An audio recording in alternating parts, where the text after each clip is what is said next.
It's only American cash that really sustains this Ukrainian state. It's on life support. And the humane thing would be to put an end to it. We have lost touch with reality in our own world. We don't understand that while we may be very powerful, we're not the only game in town. We want to harm Russia. We want to remove Putin. We want to destroy Russia. We want to ultimately dismember it. Putin's goals are much more limited and always have been. He moved into Ukraine with about 90,000 troops. I don't really want to wage war.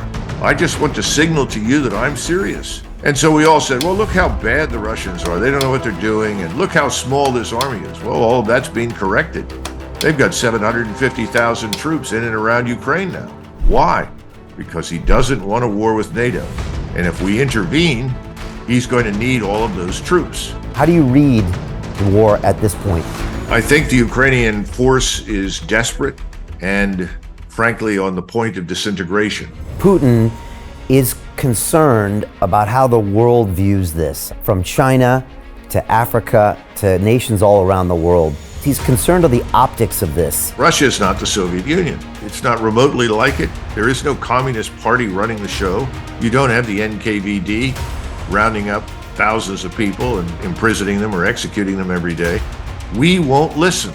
We refuse to listen to the man. We refused to accept the fact that Russia has legitimate security interests. The Russians are going to end this, and they're going to end it on their terms. They don't want this war to spread to a regional level. But if we insist on it, they're going to fight it and win it.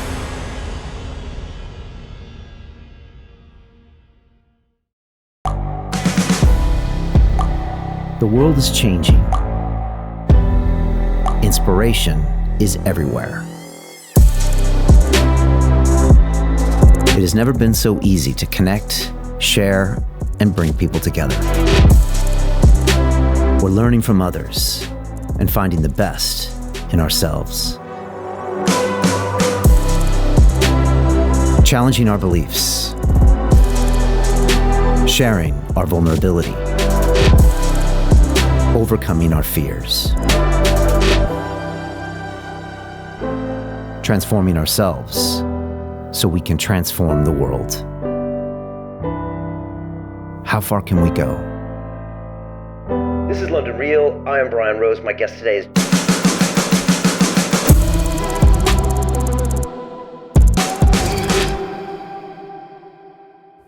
This is London Real. I am Brian Rose. My guest today is Colonel Douglas Macgregor, the decorated combat veteran, author, and foreign policy expert. You are widely considered for your leadership during the Gulf War, where you orchestrated an offensive strike that destroyed 70 Iraqi armored vehicles in 23 minutes with no casualties, in what was the largest tank battle since World War II. You retired from the military in 2004 after 28 years of service and became a commentator on CNN, the BBC, and Fox News, where you regularly appeared on the Tucker Carlson Show. In 2020, Donald Trump appointed you as senior advisor to the Secretary of Defense, and you have written 5 books on military transformation. Regarding the war, you have said that Ukraine cannot win and that Russia is now more powerful and unified than ever. You also believe that President Zelensky is getting desperate and that supplying cruise missiles to Ukraine that can strike Russia is a quote-unquote invitation to disaster, one that could result in World War III. Colonel Macgregor, welcome back to London Real. Thanks. If I could just make one quick correction. We had 6 casualties in 1991, 1 dead and 5 wounded, and we lost a Bradley fighting vehicle. So there is no cheap victory. Everything costs something. And the fighting actually lasted for several hours. It was just the initial breakthrough that you described. Anyway, just so people understand that. Yeah, no, I appreciate those details, and they are important. I guess I wanted to start off with what we saw a few weeks ago with the Wagner Group and the quote-unquote coup that happened over this 48-hour period. We were trying to get news. There were Twitter spaces involved. There were things coming off on Telegram. And I got to tell you, Colonel, I was watching it, and I just didn't trust anything I was seeing or hearing. But at the same time, obviously, something was happening. And I'm really curious on how you monitored it in real time, what you were thinking in real time, and did your conclusions change 24 hours or even 48 hours after that? Well, first, we have an old expression in the Army about battlefields or anything, frankly. The first report is always wrong. So whatever you hear quickly is usually inaccurate. I think the second part is that you're dealing with someone who is probably Russia's answer to reality TV in the United States. Prigozhin is an interesting character. He's entertaining, but it was not a coup. It was not an uprising. It was not a rebellion. And it was funny to watch all of the usual suspects in the West, the retired army generals in the U.S. and Britain and elsewhere. This is the end. Putin is finally going to be removed. It's all nonsense. This thing was never aimed at Putin in that sense. I think Prigozhin was giving voice to frustrations that are widespread in the senior ranks of the Russian military. And that is, look, this thing is taking too long. It's time for us to end this war. Effectively, let's attack and get this done. And that's not surprising. We felt that way in 1991. In fact, when we had information shortly before we attacked that there could be a peace negotiation again, we were all disgusted and said, look, we're here. We want to fight. Let's get this over with. That's not unusual in any force that's been sitting for as long as the Russians have been sitting. And remember, you got a lot of troops that haven't been employed yet, and they want to fight. But I think Prigozhin's other agenda was to save the Wagner Group. And the Wagner Group is, remember, it's something more like the French Foreign Legion than anything else. We keep calling them mercenaries in an effort to diminish them or denigrate them. They're not mercenaries. It's really much more like the French Foreign Legion. And the French Foreign Legion is sworn to defend the French national state. Same thing is true for Wagner. They absolutely are devoted to Russia and committed to it. And he did not want to see it dismembered and abandoned. Well, ultimately, he kind of lost that battle because out of the sort of 25,000 or so, only 8,000 remain that have been moved or will shortly be moved to Belarusia. They were last in Luhansk. He bloviated as soon as it became clear that this was being mistaken for something else. And we have a lot of evidence to suggest that the Air Force commander who committed attack helicopters against his small contingent of 3,000 or 4,000 did so on his own initiative, that was not ordered by Putin. But as soon as that happened, he said, look, this is not what we came for. And I think he was trying to make a point that he doesn't like the Minister of Defense, which is fine. But he really, really, really dislikes General Gerasimov, who is chief of the general staff, who's now currently the theater commander. Well, that happens in war, and I'm sure he's not alone, as I've said. But beyond that, there was nothing much more to it. And I think we will see Wagner again in a different form operating out of Belarusia. Has the group itself disbanded? Is it still there? What is the status of that elite? About 2/3 of it was offered the opportunity to sign contracts with the Russian army, and they've done so. The other 8,000, as I said, are getting ready to move up to Belarusia as soon as the facilities to house them are finished. And Prigozhin has gone in and out of Moscow and back to St. Petersburg. Now, what happens with him at this point, whether or not he'll show up again, who knows? But he's certainly not the traitor that people thought he was initially. That wasn't his intent. He's enormously popular in Russia, as is the Wagner Group. I mean, these people are seen as heroes and was considerable justification for the fighting that they've done in places like Bakhmut. But the Russian population itself wants this war to be fought and won. They're sick of this long wait. But that has much to do with Vladimir Putin's view of things in the West and his desire to avoid a larger war with NATO and the United States. And so what is the state of the union of this war? We're in July now. I guess there's not a huge window of actual fighting in this type of territory because of the winter and then the muds, etc. But where are we right now? Because, again, I referenced in the intro the possibility of cruise missiles being offered. We saw some of these old weapons being supplied by the U.S. But what kind of is the state right now? How do you read the war at this point? Well, let's look at the Russian side first. The Russians are actually attacking up in the northeastern corner of this long line of defense that is sort of shaped like a banana in southern Ukraine. And they've made a lot of progress, aiming in the direction, generally speaking, of Liman in eastern Ukraine, but really towards Slavyansk. And those are road networks that would lead Russian forces on the offensive to go all the way to Kharkov very quickly, and actually to strike even further west and north towards Kharkov, or to swing around behind the Ukrainian forces that are down south. Those forces came out of the Beograd area. There's always been a tank army down there, along with a lot of other Russian forces that have yet to really be employed. And this offensive is being very successful right now. At the same time, the Ukrainians in small numbers, all up and down the line, have continued to launch attacks, all with no success at all, catastrophic losses. So the Russians are in good shape. They've taken some losses, but their losses are perhaps in the hundreds, maybe 1,000 wounded total. Nothing significant or severe that the Russians cannot absorb. The Ukrainian side's in a very different position. They were built up and pushed, I think, to launch these counteroffensives or counterattacks up and down the line to prove that there was still life in Ukraine, to attract more support. I think the rationale for it was much more political than military. And the losses they've sustained are horrific. The latest figures I've seen, somewhere is between 24 and 26,000 Ukrainian soldiers have died just within the last month as a result of these counterattacks. How many thousands of wounded have been added to the numbers that already exist, we don't know. I recently listened to someone talk about the numbers of dead lying all over eastern Ukraine, mostly Ukrainian soldiers, some civilians, a few Russians, but overwhelmingly Ukrainian. I think the Ukrainian force is desperate and, frankly, on the point of disintegration. The morale over there is at an all-time low. I continue to hear these reports of there's low morale on the Russian side. I see no evidence for it, can't find any.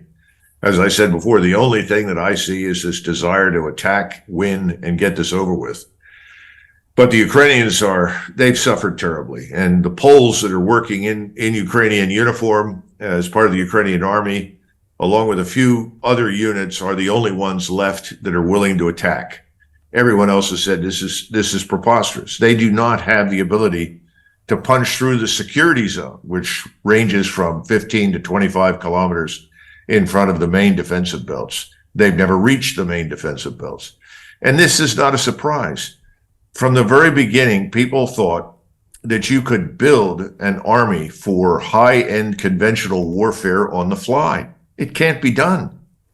Armies take years to develop, to build. Their culture has to evolve. They have to have an officer corps that evolves into a professional force. They need institutions that support the training, the equipping, and the organization. None of these things were in place. Now throwing new pieces of equipment, whether they're obsolete or relatively modern. The Storm Shadow missiles, I think is what it's called from the British. Those are very effective, and some of them have penetrated, though others have been shot down. But on the other hand, we've just announced that we're purchasing Hawk anti-aircraft missiles from Taiwan and shipping them to Ukraine. Well, I guess the threat to Taiwan isn't nearly as great as we thought it was. So now we're taking equipment that we've already sold to the Taiwanese. They're selling it back to us, shipping it to Ukraine. It's not going to make any difference. It's obsolete anyway. The Russian air defenses are superb, is the best word that I can come up with. There is no such thing as perfect integrated air defenses. Something will always get through, but overwhelmingly, they've managed to shoot down HIMARS and all sorts of missiles. This isn't going to change anything. And I think that's the frustration that we saw in Mr. Zelensky. He was furious, angry, distraught. He thought that he was going to be embraced, that we were going to extend the nuclear umbrella per se to him by making him part of NATO. Although I personally don't have any faith in extended nuclear deterrence, but nevertheless, there are a lot of people that think it's still meaningful. He didn't get what he wanted. He's bitter. He's angry. The losses inside the country are horrific. It's only American cash that really sustains this Ukrainian state. It's on life support. And the humane thing would be to put an end to it. and negotiate, but it's not going to happen. And I think that's really what is next on the agenda is in Moscow in the discussions at high levels. I think they're going to finally say, unless we finish this and attack, go on the offensive, there will be no end. Because sitting here in the South and killing large numbers of Ukrainians has not persuaded the West, certainly not Washington, to abandon this folly. You said before that Putin is concerned about how the world views this. I found this interesting.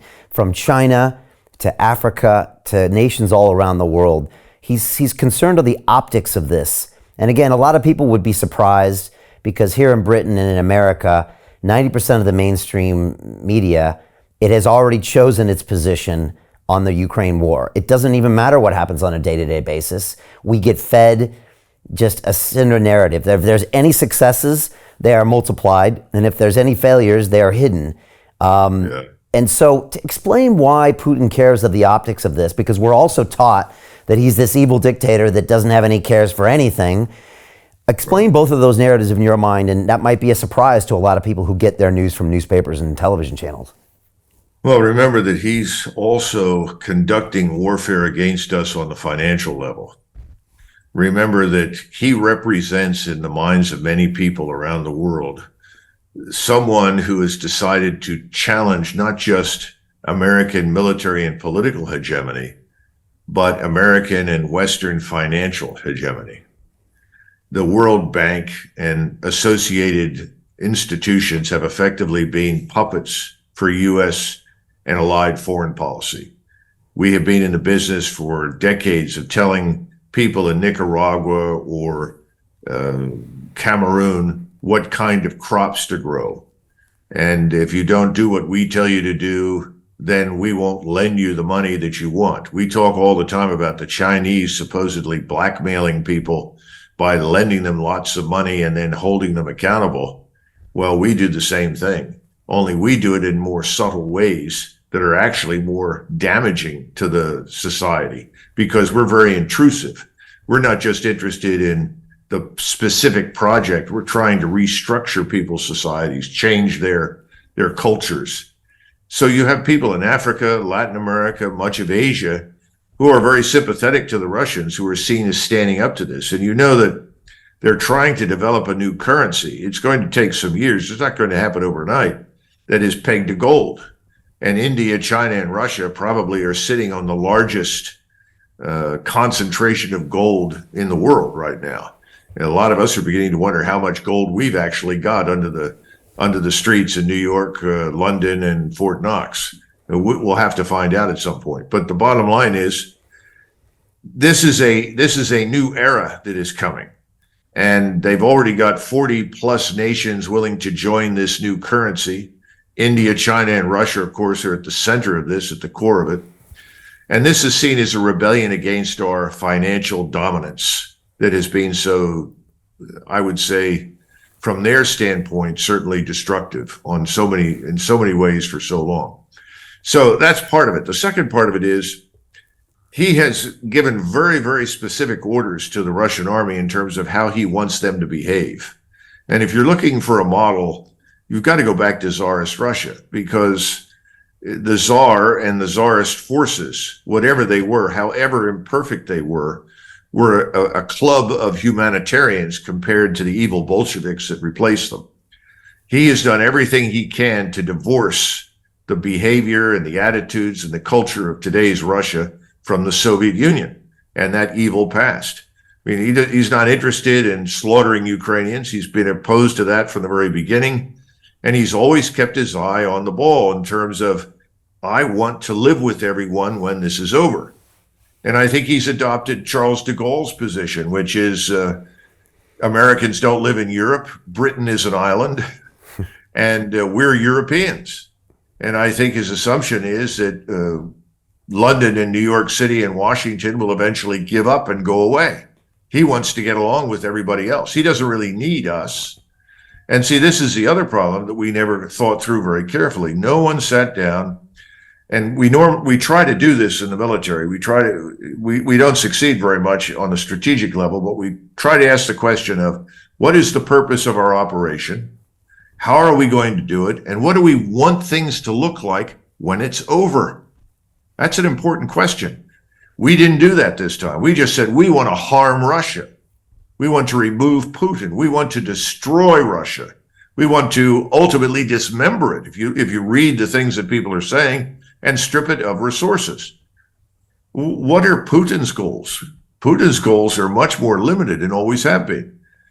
He moved into Ukraine with about 90,000 troops. There were another 100,000 outside of it. But as far as going into Ukraine itself with 90,000, we were all shocked. I was one of them.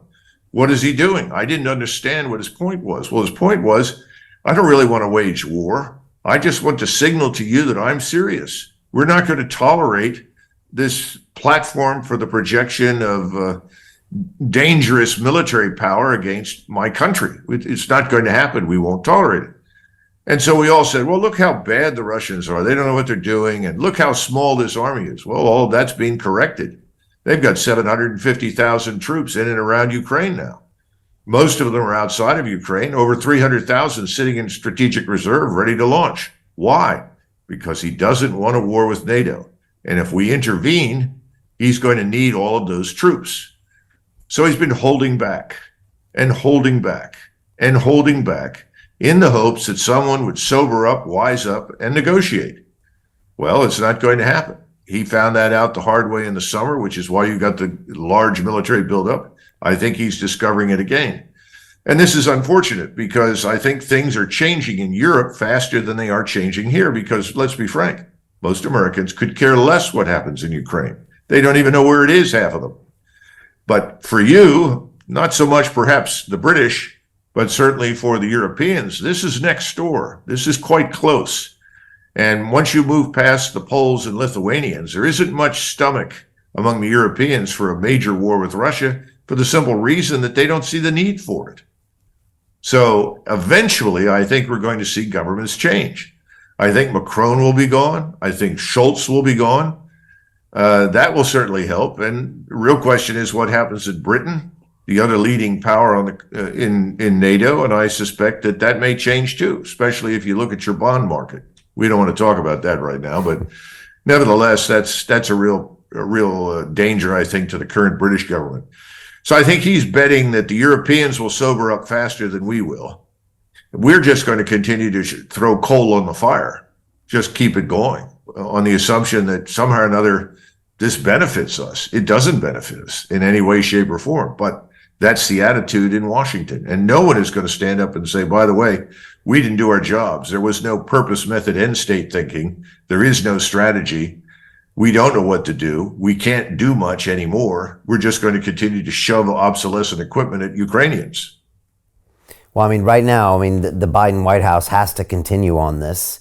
If anything, it maybe helps him to get a chance of re-election, but that's the only reason they're funding this. They can't walk it back, and so that's going to continue until the elections next year. You mentioned in a recent interview that you mentioned the fools in London, and you said that island could become a death trap for them. You also talked about how Boris Johnson was sent over, maybe from the Biden White House, to talk to the Zelenskys. Tell me about what we're doing here wrongly or rightly in London. Well, I don't remember saying death trap, but I may have. I think the British are on a very dangerous path. I mean, if you look at your own armed forces, I mean, it breaks my heart to look at the British Army. It's a shadow of its former self.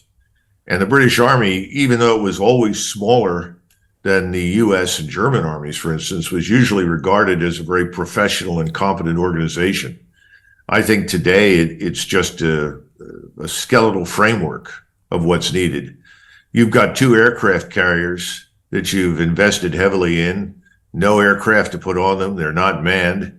I don't know what you're going to do with them, but no one bothered to think through carefully, what are we going to do with aircraft carriers? I mean, that's the current white elephant of the new era. It's analogous to the battleships that we once had in great numbers. Those things are easy to pinpoint and easy to sink. And I think the British, for some reason, well, I guess it's quite clear the British people have chosen not to really question very thoroughly what their politicians say and do about Russia. which is astonishing to me because Russia is not the Soviet Union. It's not remotely like it. There is no communist party running the show. You don't have the NKVD rounding up thousands of people and imprisoning them or executing them every day. Although I'd say the Zelensky regime is probably closer to that in reality than anything happening in Putin's Russia. And so the British have worked themselves into a corner, much like ourselves, and there's no way out. So what could happen? And then the possibility that the SAS, which has always been very, very good, but seems to have been very, very active in Ukraine, could go too far and provoke the Russians in ways that I think could be catastrophic for Great Britain. We forget that there is a Russian submarine fleet, and that fleet is large and capable. Britain could face another potential embargo that could put it through real serious strains internally. I wouldn't exclude anything right now. The Russians are going to end this, and they're going to end it on their terms. They don't want this war to spread to a regional level. But if we insist on it, they're going to fight it and win it. What are we going to send to fight? This is the question all the time. Where's our ammunition? We don't have it anymore. We've given it up. It'll take us years to replenish those stocks. Well, there are no shortages of ammunition of any kind on the Russian side. Remember all those months we heard, oh, the Russians are running out of missiles, running out of this, running out of this. Well, crazy. Their factories are running 24 hours a day, 7 days a week. And by the way, the Chinese stocks of older ammunition, such as 152 millimeter artillery shells, are almost endless. They're being shipped to Russia, no doubt. Russians aren't going to run out of anything. And this is the other part that's important for not just Britain, but Europe and the United States to understand. China is firmly in the Russian camp. It's going to stand by Russia. Well, and why wouldn't it? All we do is talk about our intention to destroy China. We talk about this mythological force that's about to invade Taiwan. It doesn't exist. Chinese aren't interested in a war with Taiwan.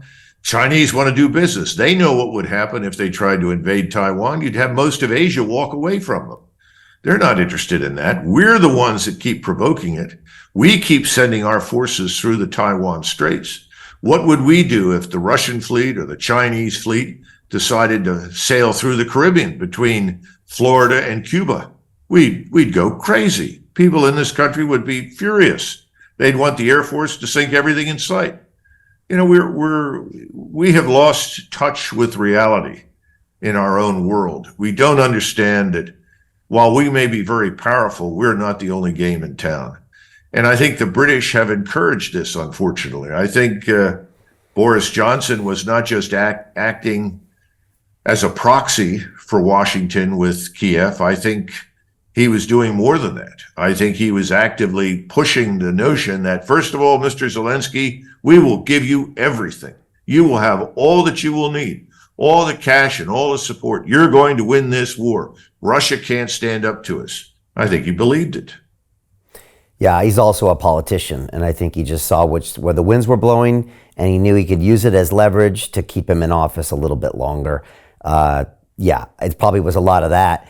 You know, you talk about some of these darker end games, Colonel. You talk about maybe an embargo here in the UK. You've also talked about potentially Russia and China moving in to the cartels in Mexico and empowering them. And you said we could be looking at a scenario that, like the Cuban Missile Crisis on steroids, where there's, you know, locations very close to America that are now being backed by all these foreign regimes.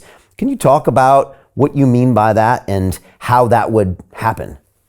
Well, remember, the Ukrainians have already managed to resell, let us say, weapons from the United States, including Javelin missile systems and others, through the arms bazaars that are run out of places like Kosovo to various bad actors, if you will. And we've seen them now show up in Mexico. We've seen people walk around with Javelin missiles. The Mexican cartels, frankly, are better armed in most cases than the Mexican armed forces. This is not a good thing. The cartels, and we've seen this so many times in the past, where political forces and criminal elements, organized crime, come together in an alliance for temporary benefit. We saw the IRA work closely with various Islamist groups and actually find their way into the Caribbean as well. We have in Mexico right now, not only Hamas, we've also got Hezbollah down there, and a large and growing population of Muslim Arabs, many of whom are radicalized, not all of them by any means, but many. The drug cartels are in it for the money. Now, they don't really want to attack us, but if you offer them enough money and create the incentive, particularly in view of the fact that we are not defending our borders, we are allowing millions of people we don't know to walk into our country and then receive benefits that our own citizens don't get. It's not very difficult to believe that that's an open, gaping wound into which a great deal of salt can be poured quickly. We haven't even talked about Cuba and Venezuela, or perhaps other countries in Central America that are anti-American, hostile to us for a whole range of reasons, some of which, by the way, are legitimate if you go back far enough.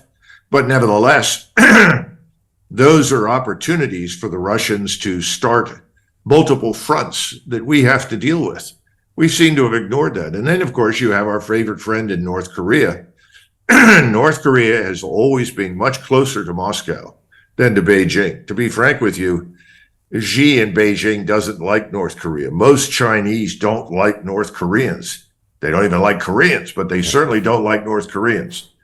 It is seen as a destabilizing element. The Chinese would like to get rid of it. That's why there was an opportunity under Donald Trump before he left office to come to an arrangement to denuclearize North Korea with the goal ultimately of making the South, the Republic of Korea, the caretaker for the North.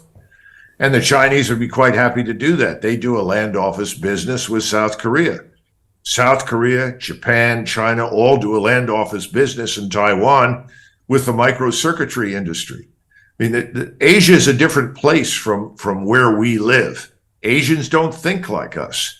They're not interested in any major wars right now. Nobody wants one. But that doesn't mean that the arrival of new rocket bodies inside and new rocket engines inside North Korea would not spark a crisis. You know, whatever they have in North Korea has come from Russia when it comes to rocket technology, weapons technology. It hasn't come from China. You mentioned the borders. You know, I think presidential candidate Robert Kennedy down at the borders recently. And Colonel, I was shocked. I grew up on the border in San Diego. And back then, it was probably Mexicans coming over the border. Then later, we saw Central Americans coming over the border. I think when Kennedy was there, it was like a cornucopia of the United Nations, like Africans and Muslims and people from the Middle East. And I was shocked. I didn't realize that people were traveling to Mexico from all over the world just to get into America. What does that mean for the longer term breakdown of the U.S. and security and all of that? Well, let's look at it carefully. I've always liked a law that the Austrians passed years ago that said that until every Austrian who wants to work and can work, we will not admit anyone else to the country. So they've done a better job of managing that issue than I think almost anybody else has in Europe. And I would tell you they're not perfect, and they know that. But nevertheless, that's a logical step. If you look at the United States today, if you look hard at our economy, the underlying fundamentals are not good. Why would you introduce millions of people into an uncertain future inside the United States with an economy that probably can't employ them? And who's coming in? We're already complaining about the terrible quality of American education in public schools. Well, if we're not providing adequate education for our own population so that it can find employment in the future, why are we bringing all of these people in? We don't know who they are or what they want, and we probably can't employ most of them. Now, you do have thousands of Chinese, thousands of Russians, thousands of Ukrainians that have managed to come in. In some of those cases, they may be employable, but we don't know. We also don't know why they're here at all, other than, well, we'd like to come in and live in the great consumption machine. Well, I understand that, but where are we going to put them? What are they going to do? Our nuclear power plants are not all perfectly secure. It would not be very difficult for someone inside the United States to sabotage a nuclear power plant. Imagine the level of emergency and alarm that would provoke inside American society. We haven't had that problem yet, but that doesn't mean we couldn't have it. We don't know who's here. And this is the stupidity of saying, well, we have to be prepared to fight the Chinese. Really? People 10,000 miles away. You want to go to war with them? Why don't you close the border? Why are you admitting thousands of Chinese to our universities, to our laboratories, to our production facilities? I mean, it would be logical in my judgment, if you're worried about the theft of your intellectual property, to stop that. But why would you want to go to war instead? It's sheer lunacy. Makes no sense at all.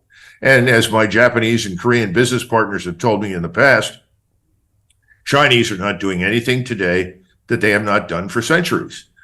The diaspora has always sent back whatever they could find that might be useful to the home country. Gee, what a surprise. But we don't need to make it easy for them, and we have. Speaking of domestic concerns, you've said that you don't think Biden's going to even make it to the election. You've also talked about banking crises, and you've said, and you kind of alluded to that now, that internally, America has serious problems in the next 12 months. Can you expand on that?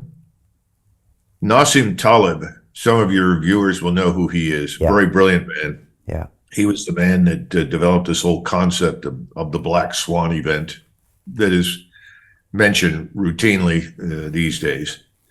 And just a couple of days ago, he was asked similar questions, and he talked about the potential for financial instability and collapse, another return to what happened in 2008, only worse, because we could not necessarily bail out everyone 100% on the dollar as we did back in 2008.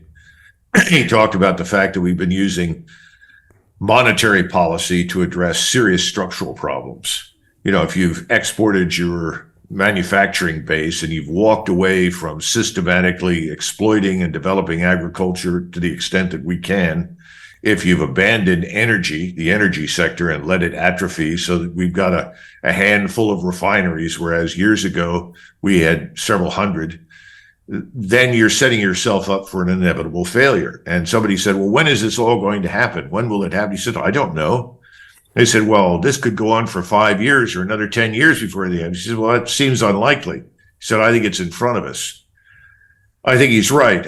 You know, he pointed out that if you look at the Federal Reserve in structural terms and in terms of what it has on its balance sheets, it looks a lot like the Silicon Valley Bank that just went out of existence.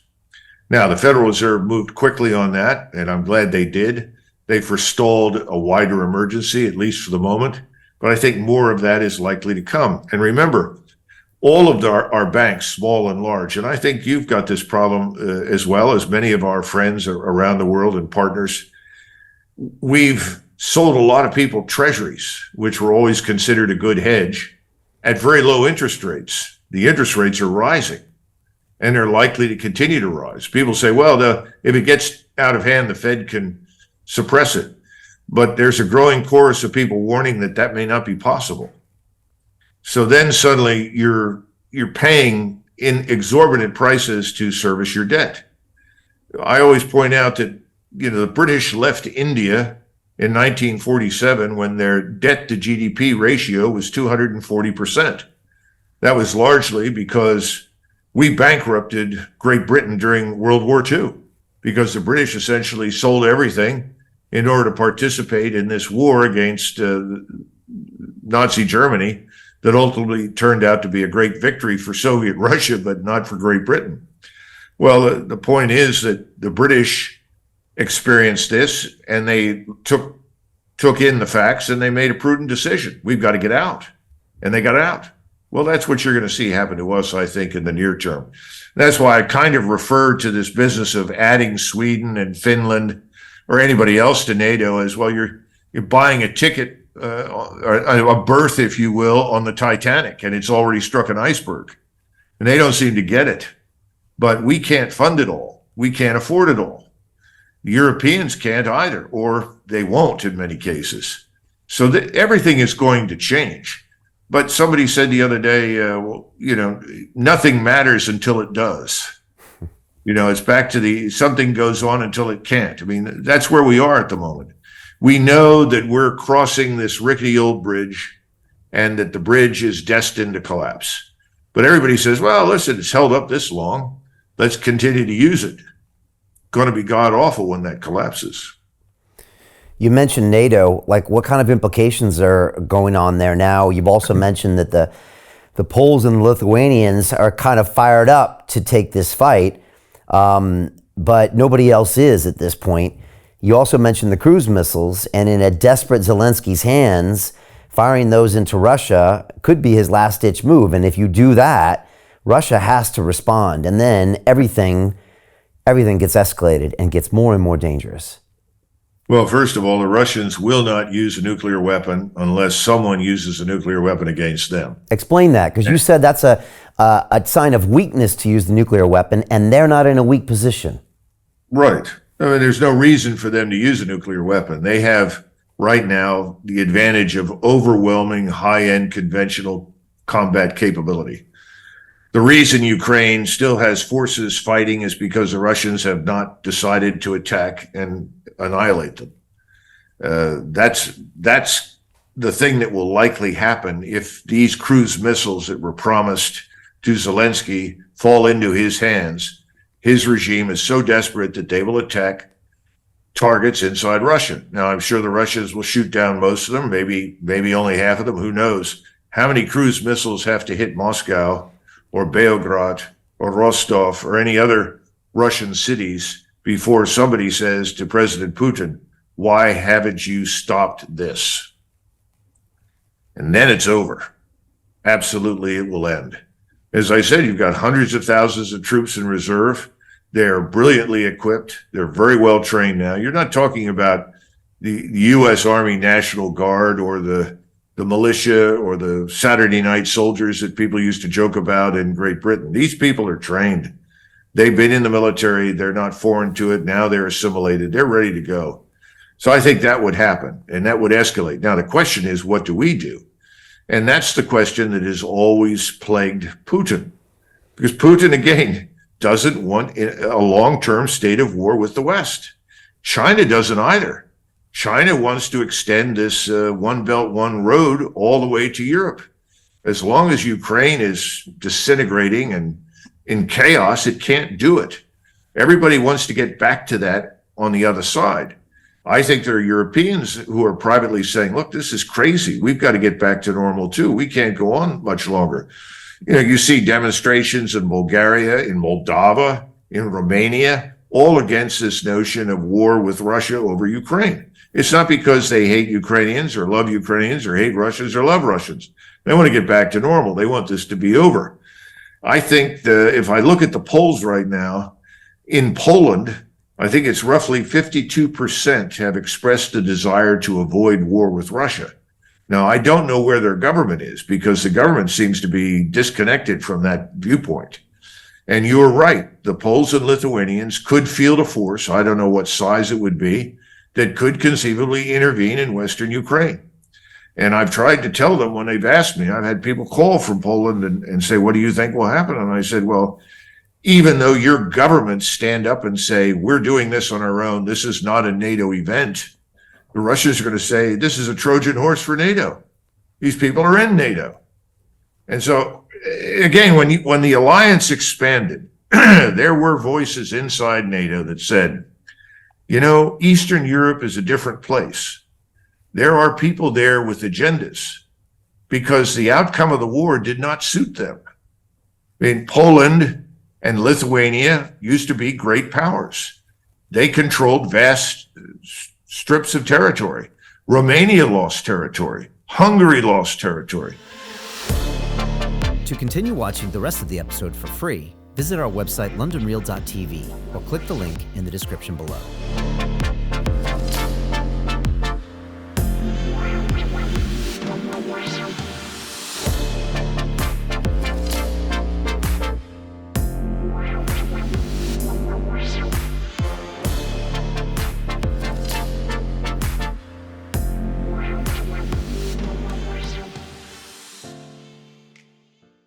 So Jim Rickards has just recorded a video that's not available to anyone in the public, and he's going to be talking about how this upcoming recession is going to be fast, it's going to be bloody, it's going to be nasty. But at the same time, he's going to show you how you can position yourself to profit from all of this chaos.